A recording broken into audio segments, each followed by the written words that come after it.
GM, just a quick one before we get going. So, as you know, the Blockmates podcast is for informational and entertainment purposes only.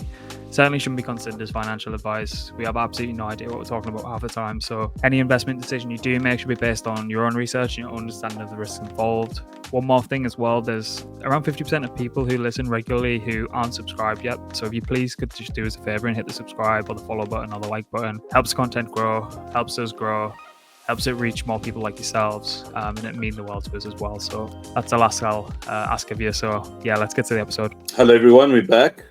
We've got Nick back from Unstoppable. If you guys have been following our content, you know that we really love what Nick and them are doing. Just an open, transparent, and most importantly, down-to-earth crew who are out there building and have been building furiously. Nick, it's great to have you back. How are you? Thank you very much. Yeah, great to be here again. Yeah, all good so far. Yeah. As we just said already before, the stream market conditions are a bit rough. But other than that, yeah, everything good.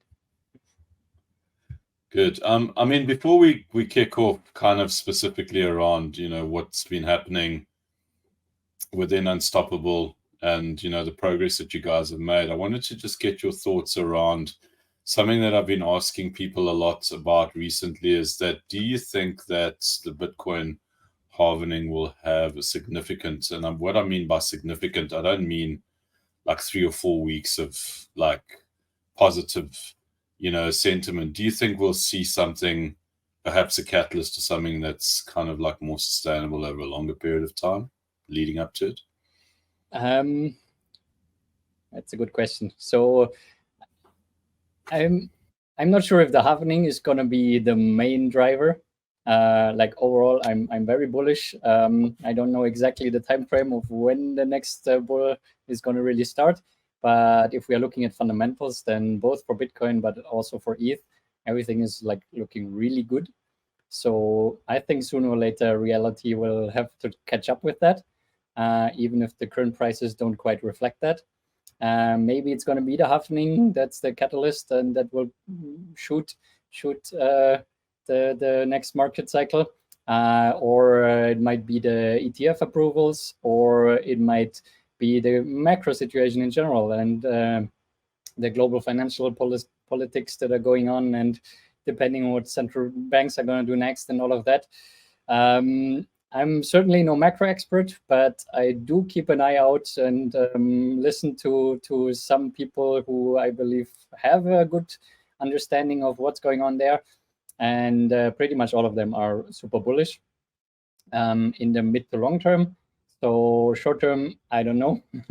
Mid to long term, we're going to be in a good place, I think. Yeah, very, very interesting take on that. I actually would have bet that you would have been more bearish, but it's great to hear that you are bullish. I'm a little bit, I haven't really made my mind up yet. I'm going to speak to more big brains like you, and then I'll eventually arrive at a conclusion.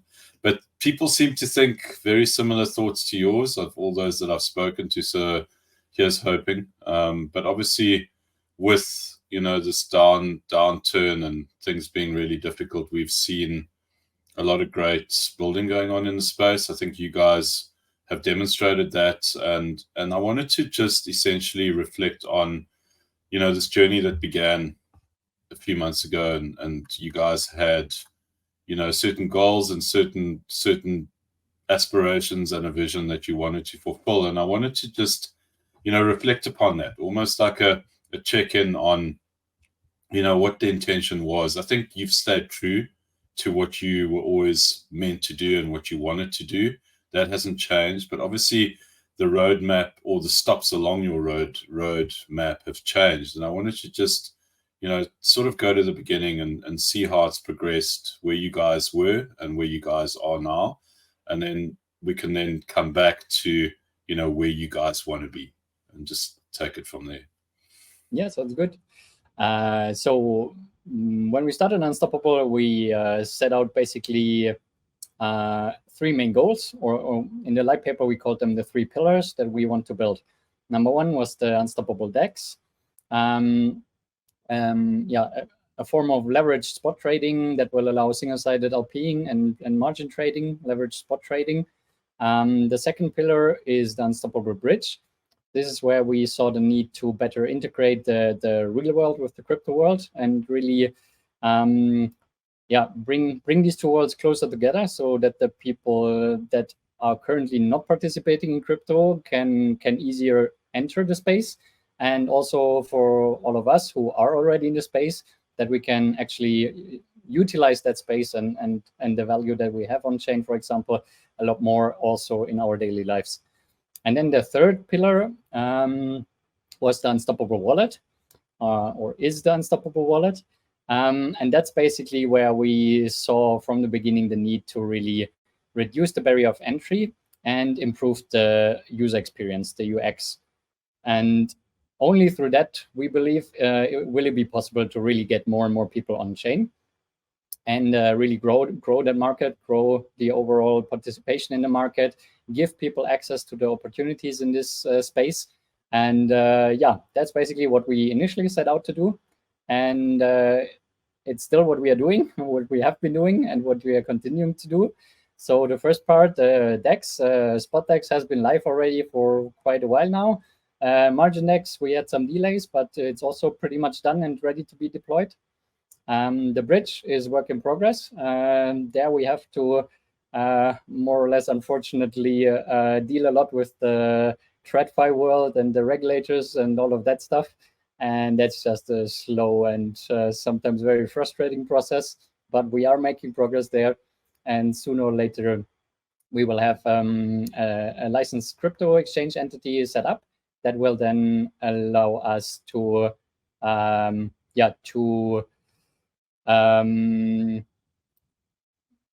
get a banking partner and then build this integration, the deep integration that we want to have between crypto, between on-chain assets and off-chain assets, and then also tokenize new assets. All of that will be possible through the bridge sector.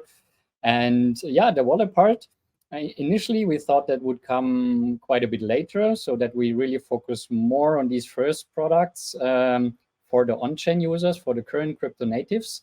And then as a subsequent step, we then build out that wallet and improve the UX to the point where the normies can also participate.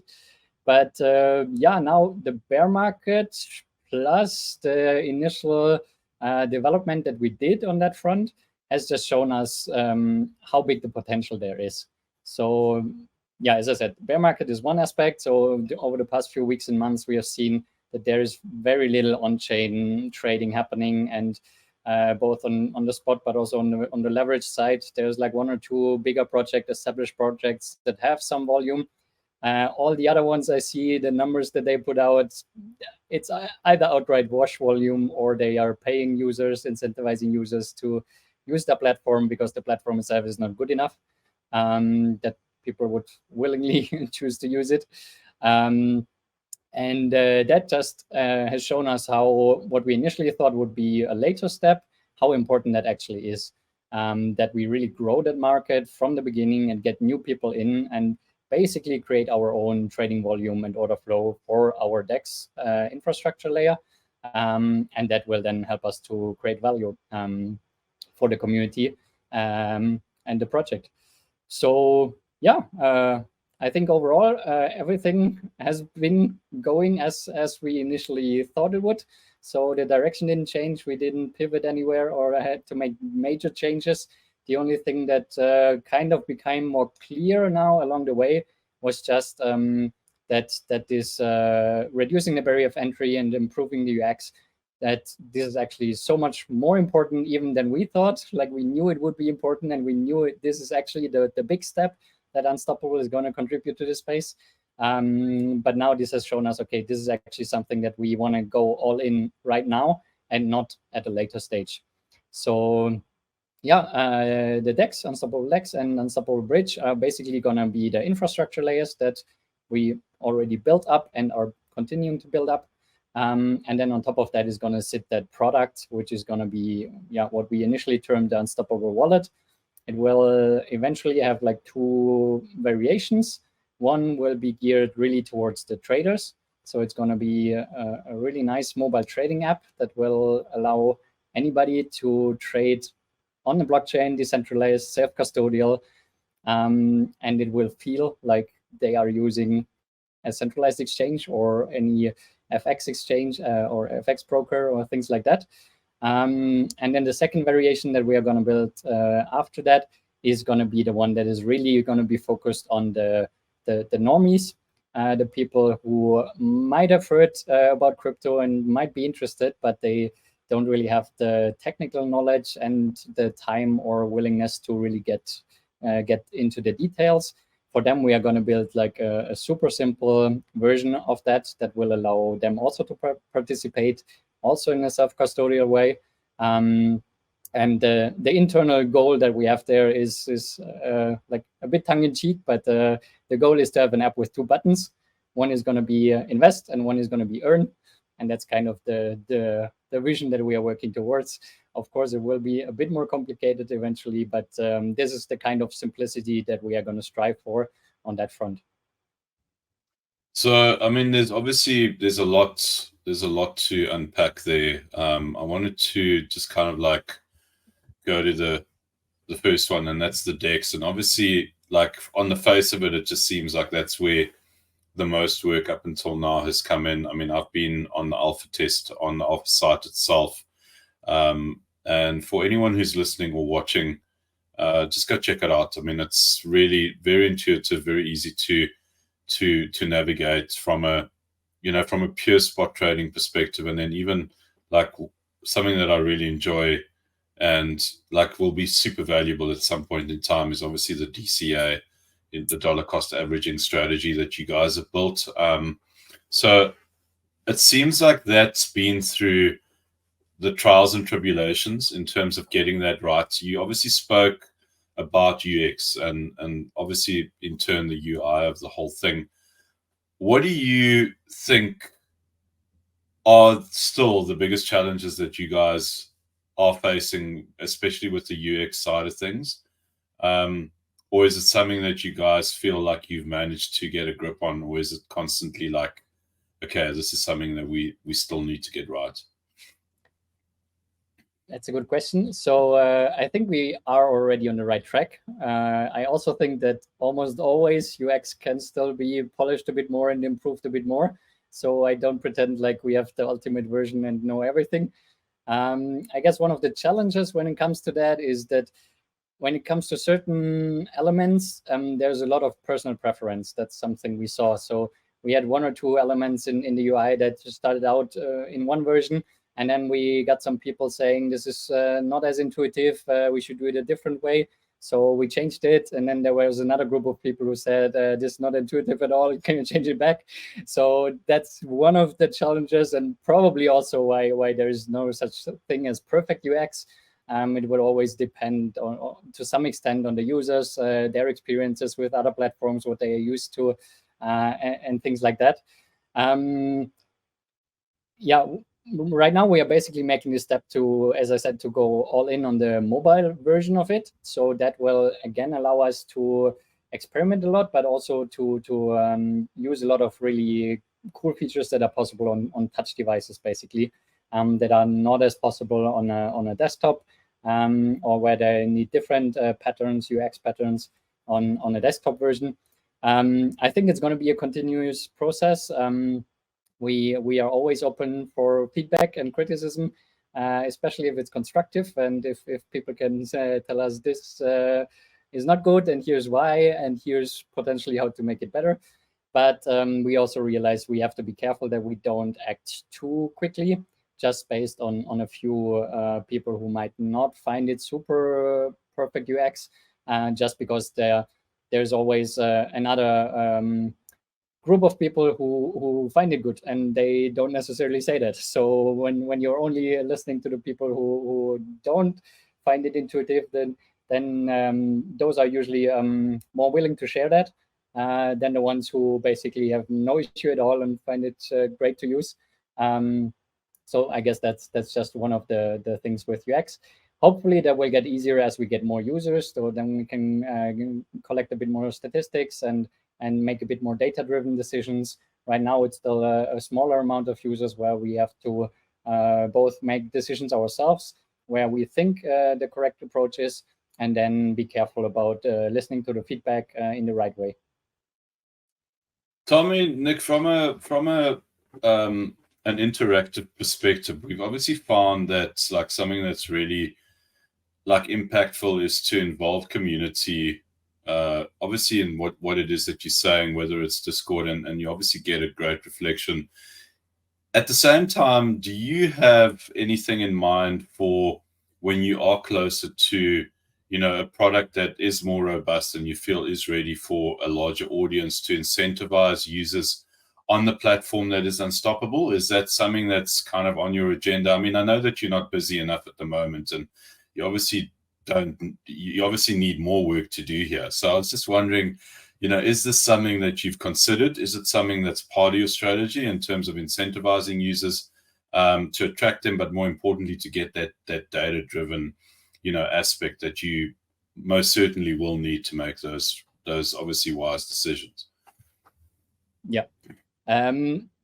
So two parts of an answer to that question. Number one is, of course, crypto with native token emissions has given us an interesting tool to bootstrap usage, to get users on the platform, and to incentivize users early on. At the same time, I think a lot of projects are relying on that way too much, and they don't really get an actual sustainable business into place.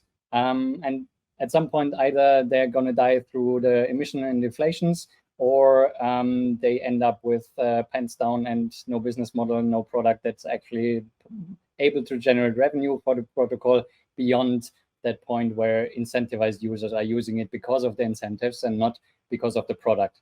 So yes, we definitely are going to incentivize people to try it out and to give us feedback and things like that. But at the same time, I personally am very strong on the side that the goal is to have a self-sustaining model as soon as possible that is really driven by the actual usage and the actual value the product brings to the people, and not pretend like there's a lot of usage or a lot of interest, but people are just here farming. So yeah, both a yes, but also a no. I think it has its time and place to be used as a bootstrap tool, but it also needs to be used carefully and consciously, that it's not just something that can replace an actual good product or an actual product with a business model. I think you bring like something really important to the fore that people don't often talk about, and that is the level of Sybil that happens, the level of watch trading that happens, the level of, you know, it's no different to, you know, people who buy likes and followers on social media platforms to people buying the same aspect or the same reflection of their business, you know, within, say, a DEX component. And I understand why people do that, but at the end of the day, it's not sustainable, like you've said. And it's it's interesting how, even though people might suspect it, they almost like put it, you know, behind them, and they put it like in the back seat, and they kind of like, okay, well, this DEX is doing volume and I'm happy using it, despite the fact that they might suspect that it's a whole lot of wash trading and the rest of it. Do you think that we will ever reach a point where people will be educated enough to the extent that they actually like have their eyes wide open? I mean, is that like something that you see happening, or do you think it's just something that will just continue and maybe even get worse going forward? I think to some extent that, like you mentioned, the social media followers, for example, that's a great simple example of that happening. And I think there's something very innate in our brains when we see a large number. That means it's good, something like that. And that's probably happening even before a lot of that conscious mind kicks in. And so it really requires some effort to consciously think about, does that make sense that this Twitter account has this many followers? Like if it has like 80,000 followers and I only know 3 or 2 people that I know follow them, then I know, okay, there's something weird going on, for example. or if we see the engagement on their post versus their follower number and things like that. But it does require some conscious thinking and analysis of things like that. Yeah, I don't know. Of course, I wish that we would come to the point where people actually see that more as a red flag. If accounts have a lot of followers but very little engagement, for example, or in general, if it has a lot of followers but you've never heard of it, even though you are very active in the space, that's kind of a red flag in itself. And the same when you look at volume numbers of exchanges or protocols. Yeah, I would love it if we get to the point where people intuitively are more skeptical around some of that stuff. I'm not sure if it's going to happen. I think the reason why people keep doing it is because it is working, at least for a certain target user group. Yeah, so I don't know. The one thing I can say is that we are never going to buy followers and we are never going to do wash trading. But beyond that, yeah, we'll see. We've always tried to be genuine and to yeah, grow organically and really try and do the right thing. And I do it because I think eventually, at the end of the day, this is going to pay off. Even if the short term might be a bit of a more difficult road. Might seem easy to just buy a few followers or get some volume numbers up there by paying people to trade on your product. But yeah, I don't think it's the right thing to do, and I don't think it adds any value in the long term. It works great for pump and dumps, but not if you are trying to build a real protocol with a real product. Is there a way to kind of determine who's doing this kind of stuff, or like especially from a DEX perspective, is it like obvious, or is it quite a difficult thing to discern? I think there's different layers of that. Yeah, with the followers, I said it, like if you've been in the space and have a good list of people that you follow in the space, for example, yourself with your own account, and then you see a big account and there's only like very few people of those following them, that would be an easy to detect red flag. Then again, the ratio between followers and the engagement, the likes and the responses on tweets and stuff is an easy metric to just take a quick look at. You can just scroll the main feed on that account real quick and see. And if they have 80,000 followers and 8 likes, then something is probably not quite right.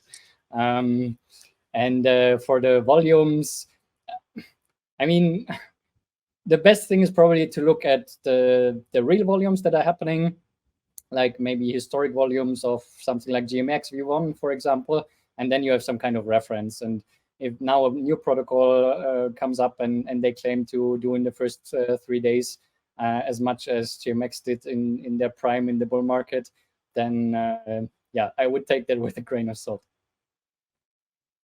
Yeah, I mean, that absolutely makes sense. I love the fact that you've focused on, I mean, you see the value of obviously incentivizing and the rest of it, but you're more focused on what is my product market fit? Does it work? Are people gravitating towards it? And more importantly, are they coming back and using it again? I mean, that's something that you can monitor and that you can obviously hold account to. And I think that I personally think we need more of that in the space, because that's how you get a better user experience, and then you can evolve to, in my opinion, I think you're very brave to approach the mobile aspect of things. There haven't been many protocols that have done that, but I think the ones that have are very much of the understanding that mobile is the single most important medium, especially for the majority of the population, and more importantly for normies. I really like what Change Protocol have done. Like, they've kind of like, they're just quietly chipping away, but I think they're a very good example of a protocol that really understood the importance of introducing the mobile aspect, and then, obviously creating kind of like those liquidity bridges. And it's not unlike anything that you guys are doing. I mean, obviously you're looking more from a pure trade perspective as well as obviously providing liquidity across chains. But I wanted to just go into the bridge. And I think obviously, like, we've got the DEX, which is the one building block, and just putting it all into perspective. you obviously need a bridge so that you can obviously prevent fragmented liquidity. I'm assuming that's the reason why you guys are doing that. But let's just talk about, like, from an infrastructure perspective, why the bridge and how does the bridge kind of facilitate, essentially, I would imagine like a flywheel effect around your infrastructure and the way that the protocol will ultimately work. Tell us about it and what your thoughts are.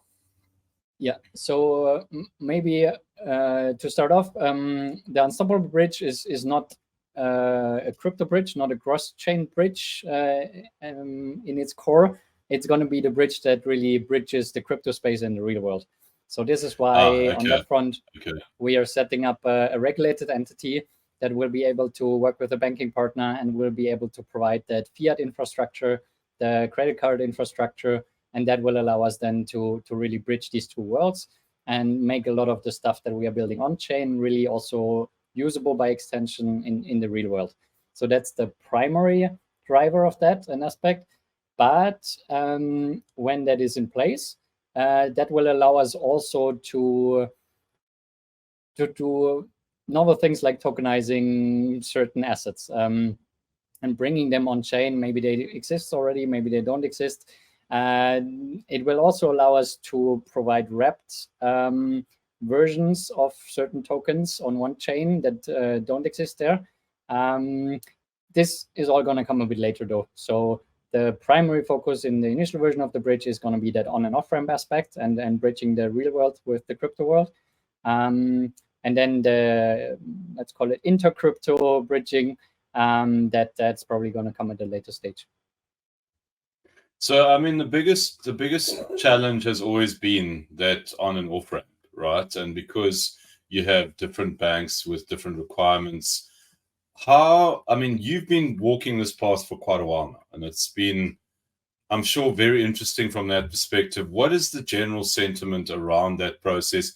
I'm not asking for any secrets because I'm sure there've been a whole lot of aspects or a whole lot of like challenges and obviously an infinite amount of variables that you've had to overcome. But I mean, where is the future of that, or how does the future of that look like, not only for Unstoppable, but just in general, in terms of like what's happened in the US, with the last kind of like banking debacle and the rest of it?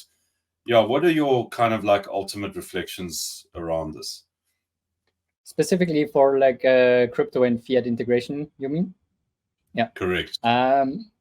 Okay, so I think one thing we have seen is that actually quite a few, for example, the banking partner that used to support crypto projects or crypto applications have kind of taken that off their websites and are very skeptical around that and are not really interested to provide their services for a crypto oriented business. But I think that's more of a short-term, like almost knee-jerk reaction to some of the regulatory stuff that had been going on in the US or to some extent is still going on. But we also now see that, I mean, crypto in general is already too big to be ignored anymore or to completely shut it down. And we, like recently we saw that now BlackRock is supporting the idea of getting or integrating crypto into their world, into their TradFi world, in their case now in the form of a spot ETF. And that just shows, or I think it shows to me, and it foreshadows basically that this is going to change again. In the EU, we have the MiCA regulations coming into play next year. They are a very worked out framework, like legal framework, that will answer a lot of questions of what's possible or what's not possible or how things have to be done. Because I think the main thing around regulations and crypto so far has not necessarily been that the regulators are forbidding us to do certain things. In a lot of cases, it's just that it's not clear what you're allowed to do and what you're not allowed to do. So the clarity, I think, is the most important aspect. And we are seeing that happening now in the EU. And I think it will happen probably sooner than later in the US as well, that there are going to be some changes around certain chair positions of some three-letter companies. And then I think the overall sentiment on that will also change. and that will open the doors again to and make it much more attractive to these established players in the TradFi space to really offer their services and their integrations again to crypto-focused businesses. There still are some out there who are interested in working with crypto-oriented businesses. What we have seen is that a lot of times they are significantly more expensive than the quote-unquote regular banking partner counterparts. And that is one of the challenges we see. That, for example, from, again, like a business perspective, if you have like high costs through the banking partner, for example, you have two options. Either you pass that cost on transparently to your user base, or you pretend that everything is free, the account is free, and the cards don't cost anything, and paying doesn't cost anything, and all of that. And then you somehow need to make back your money if you want to have a functioning business. So basically, you're rugging your users on exchange rates or on some fine print somewhere. And that's going to be one of the challenges, I think, because a lot of users, like, for example, with the neobanks, users are used to having everything free. But we also see the neobanks implementing more and more their premium accounts, for example, and trying to get users onto that where they pay again for the services, just because almost all the neobanks are losing money. Like even the big ones, even the ones with millions of users, they are all losing money. They don't have a functioning business. And it's great if you can offer a bank account and a credit card for free, but if it's clear that you can only do that for a limited amount of time before you run out of money and have to shut down, then it's a shitty business model, or it's not a business basically by definition, right? So I guess that's going to be one of the challenges that we also will have to face. Are users willing to pay for it because we say, listen, these are the costs. We are not making any money on that. We're just, we don't want to pretend to have a functioning business that needs to shut down in a few months because we are running out of money. Or are users that used to getting everything for free that they wouldn't even accept that if an account costs something or a credit card has a monthly fee or something like that. That's going to be something we will have to look into and see what the market sentiment is, and then find a good solution for. So, I mean, you obviously speak about like the EU primarily because obviously, you know, it's like that's where you are based, and that's your understanding of what it is that you need to do is centered around the EU. And I saw that yesterday, which is obviously a very topical conversation around the UK and the FCA, where they issued a whole lot of warnings to a whole lot of crypto companies. And it was like, it wasn't like we are now going to sue you. And obviously that comparison was drawn up between, you know, the SEC and the way that they've approached it versus what the FCA are doing in the UK. And even though it's like, you know, it's like it's happening, but it seems like it's happening in a positive light. And it's almost like it's not far off where we will have a clear understanding as to, you know, what is going to be required and what the parameters are, and more importantly, what it is that you can and can't do. And obviously, I would assume that Europe would almost follow in parallel. You know, it's kind of like we know that Europe is very efficient from that perspective. Sure, it might take a while, but I think at the same time, we are reaching that point where the lines are being drawn. And obviously that is to everyone's benefit in the crypto space, because then you know what you can and can't do, or more importantly, how you need to conduct your business. And it'll be great to be able to interact with protocols like yourselves that allow for the on and off ramp. You know, you just then do not become reliant on central exchanges where if you are moving a large amount of money, you feel like you might get rugged. And, you know, a couple of people have been rugged where they can't get their money out because of some kind of like KYC issue or the rest of it. I think, Nick, the big question at the moment is, even though we are very much, you know, pro decentralization and the rest of it, is it safe to assume that we would never be able to move away from the idea of KYC, and that's to a certain extent people will still have to KYC in light of what's happening in EU regulation at the moment?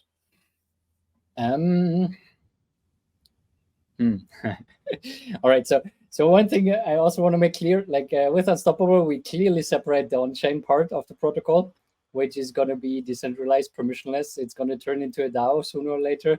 We want to hand off control. It's going to have immutable contracts.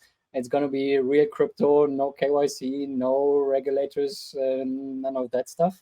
But we do see the need for the on and off-ramp part, or where we want to integrate in the real world, that we have to run a different playbook, and it's a different circumstance. And on that side, I think, as you say, there's also a lot of advantages to working with regulators or in a regulated space.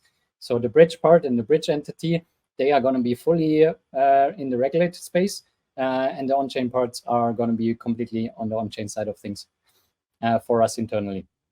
Now, I also think, like, when it comes to regulations and KYC, AML, all of that stuff, we also have to be careful on the on-chain side of how much of that are we accepting, because otherwise, sooner or later, if Ethereum is going to turn into a CDBC effectively, with like some regulator having the keys to take all your money, freeze it, block it, steal it, whatever, then we might as well just shut down that experiment of blockchains. So on that front, I think we must not compromise on the real core values of the space. Now, again, on the other side, on the TradFi side, first of all, for now, we have to play by the rules, definitely. But I'm sure you know the statistics around AML and how much illegal activity that's actually preventing. And the answer is pretty much zero. So there's a huge overhead in costs when it comes to KYC, AML, and user experience that really costs a lot. And at the same time, we pretty much know that it's just effectively like zero effectiveness in preventing any illicit activity. So in an ideal world, the regulators will also catch up to that and will agree that we kind of can try some different stuff on that front. Yeah, for now, it is probably not going to happen. So for now, we'll play by their rules. But if we get a chance to try and push the boundaries or try some new things, there's recently been a new paper around privacy pools, which is basically the successor to the Tornado Cash principle, where your transactions are private, but you can prove that you haven't interacted with, for example, a terrorist wallet or something like that. So that's a really interesting concept. If we can push more in that direction, for example, I think that's really good, because it covers, or it answers all the questions that the regulators might rightfully have, while at the same time still protecting the privacy and the fundamentals of the users. So that's something that I would hope we can explore a bit more and focus on more over these outdated and inefficient policies. But maybe that's also a bit of wishful thinking for now. Yeah, that's a really good answer. I think it is like you are being mindful of, where compliance needs to happen and where decentralization needs to also flourish and grow. 100%. And it's really important that, because at the end of the day, it does come down to, those discussions around privacy and the importance thereof, and I think that those discussions don't happen enough in the space. We kind of just take it for granted, like that our privacy and and the most important thing is our ownership of that isn't really respected as much in the greater scheme of things as I think that it should. And it's great to see that you guys are considering all the options. Just to kind of like round everything off in terms of the third pillar, and probably the most important, and also I would imagine the most challenging, is obviously, the wallet, which obviously then transposes into, the mobile trading platform / wallet. Tell us a little bit about that in terms of like where you guys are at, and I won't hold you to any timelines, but how is that looking, and how's the development of that, and also the testing of that, and is there a chance that I can get in on that and check it out? Yeah, absolutely. Yeah, so over the past few weeks, and now 1-2 months, we already spent quite some time on the tech side of things. There are some fairly significant challenges around getting the tech to work in the way we think it should work and it needs to work for the vision we have to come through. But we made good progress. I shared some of that as a sneak peek a few days ago on Twitter. And we are now basically improving or fine-tuning that POC and then working it or using it as a foundation and bringing it from the proof of concept where it is right now to an actual MVP, and then beyond that into a real product. And yeah, if you have a phone here, then I'm going to send you a link and you can just give that a try.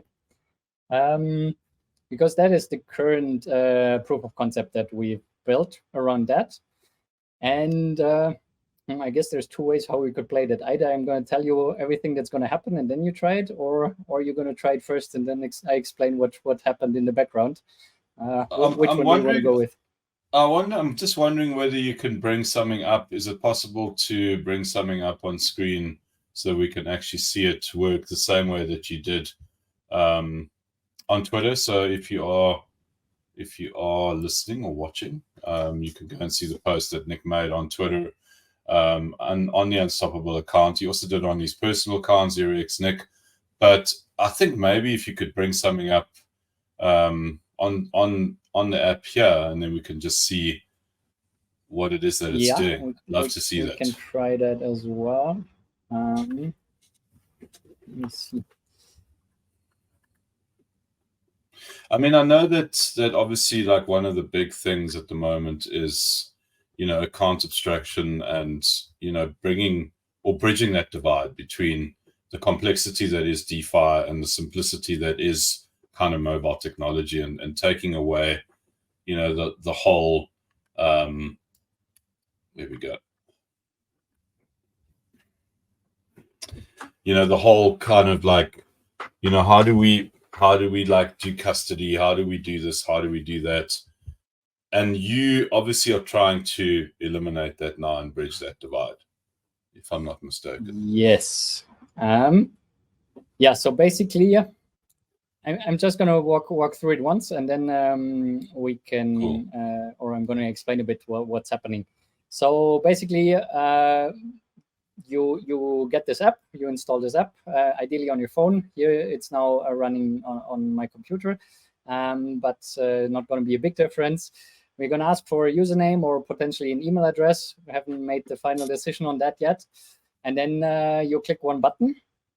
And what's going to happen, it's going to ask you for a biometric sign up.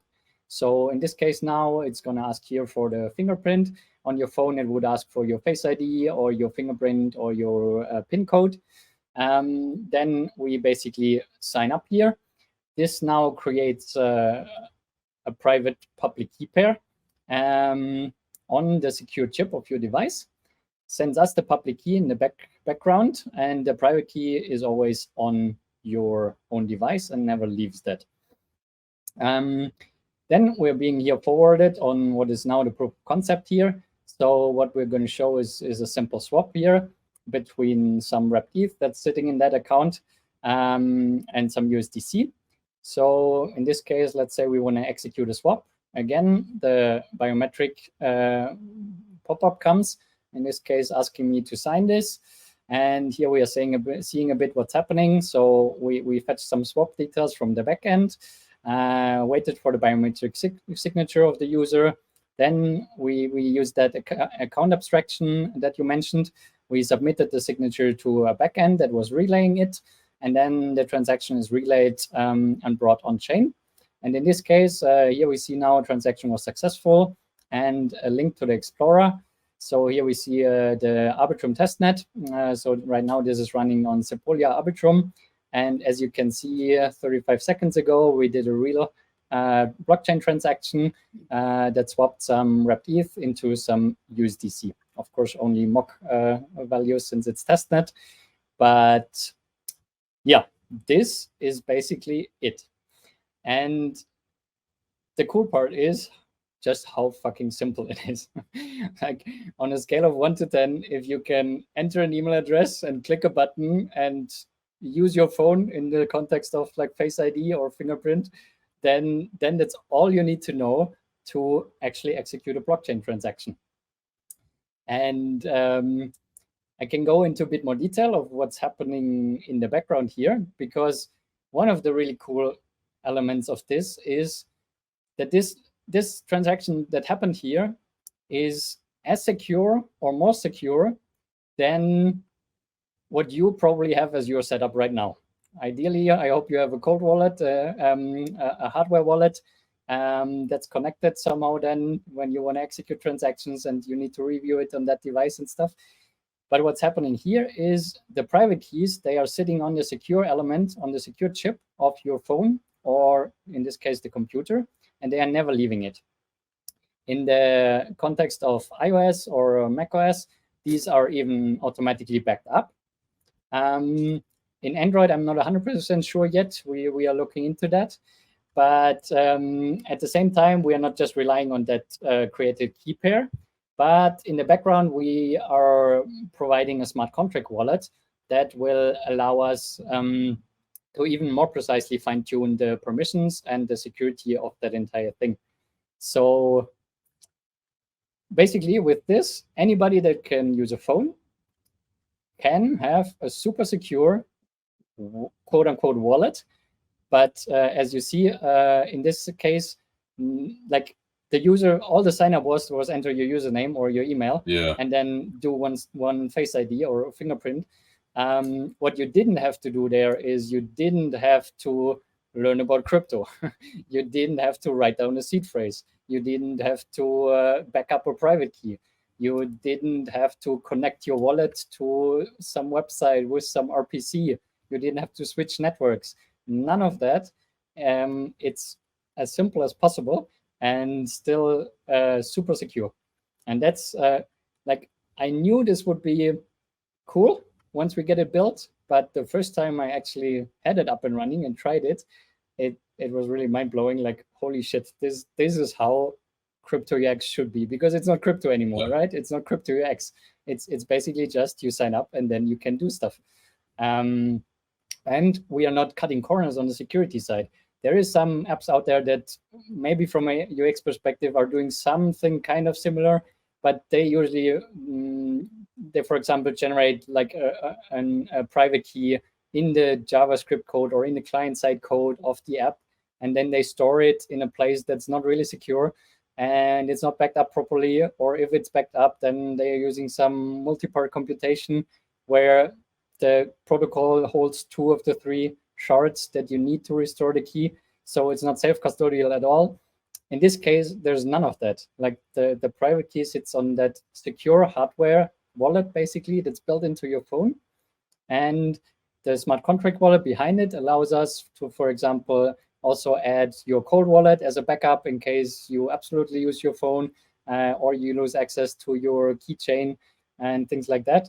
So yeah, this has huge potential in my opinion, and that's also the reason why we are now going all in on that. And really, with that, we can provide a UX for crypto that I haven't seen before like that. Cool. I love it. What I said before we started the stream now stands even stronger around your prowess as a developer, and it's really cool to see you get excited about it. Definitely like a kid in a candy store. There's no doubt about that. Yeah, I mean, so cool. Well, yeah, this is really, cool. Really the primary reason why we started Unstoppable, and now things are starting to come together. We did a lot of like groundwork and infrastructure work and building where there, was just work that had to be done, and that's not easy for us, but also not easy for the community when there's not a lot of outside progress happening. But we've been putting in a lot of work, and now these things are starting to come together, and it's going to pay off. And yeah, I'm sure when you try it, you're going to smile as well, probably. Cool. Especially if you compare this kind of onboarding and setup now with what we have today. Like, I mean, if we give this to anybody that can use a smartphone, they are going to be able to create an account and to start doing things there. Yeah. If today we are going to go to anybody who has a smartphone and tell them, okay, so you're going to go and you download MetaMask, and then you're going to back up these 12 words somewhere, but don't lose it, and don't do it digitally, but write it down, but don't lose it. And then you're going to open your browser and connect to the app, and then you're going to switch apps and sign that thing in.